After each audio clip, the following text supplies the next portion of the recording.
अगला क्वेश्चन देखते हैं, क्वेश्चन नंबर 2। क्वेश्चन नंबर 2 क्या कह रहा है, पहले आप क्वेश्चन नंबर 2 देख लीजिए, ठीक है, पॉज करके रीड कर लीजिए इस क्वेश्चन को।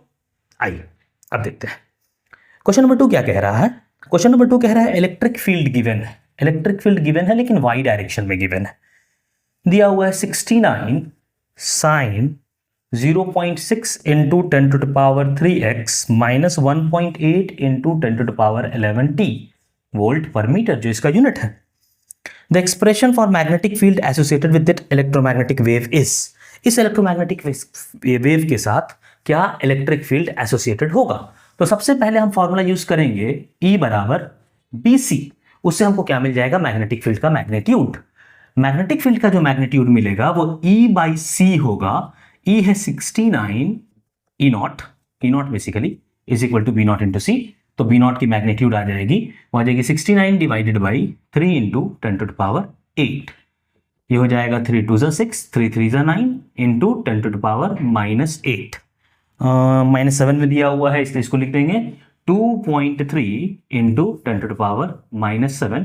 ऑफकोर्स टेस्ला, यूनिट जो है वो टेस्ला है।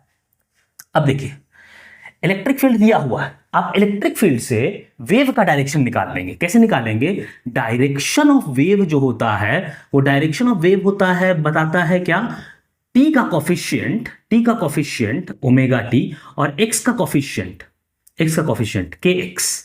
अगर x का कोफिशिएंट और t का कोफिशिएंट दोनों सेम है तो वेव -x डायरेक्शन में जा रहा है, अगर अपोजिट है तो +x डायरेक्शन में जा रहा है।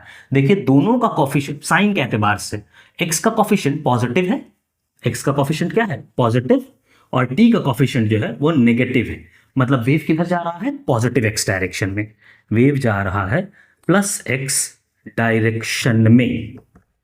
अब एक और चीज होती है, direction of wave is always E cross B। E और B को क्रॉस करेंगे तो क्या मिलेगा, डायरेक्शन ऑफ वेव मिलेगा। अब इस डेटा के एतबार से जो मेरा ये आया है, इसके एतबार से एक ऑप्शन तो छट गया, ऑप्शन नंबर C। अब हम लोग अगर देखें कि भाई इसका डायरेक्शन क्या होना चाहिए, B का डायरेक्शन क्या होना चाहिए, E तो Y के डायरेक्शन में है, B का डायरेक्शन क्या होना चाहिए ताकि जो डायरेक्शन आए वो पॉजिटिव x डायरेक्शन आए, ठीक। तो अगर हम y को मल्टीप्लाई कर लें, ये क्रॉस कर लें, अगर y को क्रॉस कर लेंगे z के साथ +z के साथ, तो क्या आएगा, I आएगा, j cross k is equal to +i, j cross k is equal to +i। आप ये वाला जानते हो ना, I cross j cross k I, पता होगा आप लोगों को। तो j क्रॉस k क्या हो जाएगा, I हो जाएगा।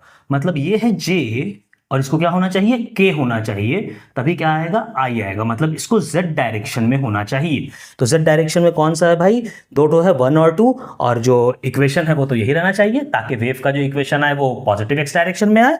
मतलब पहला number 2.3 into 10⁻7 dz is equal two into sine 0.6 into 10⁻3x minus 1.8 into 10⁻11t हो जाएगा ऑप्शन नंबर 1, वो करेक्ट हो जाएगा। ठीक है, उतारिए इसको, फिर दूसरा देखेंगे।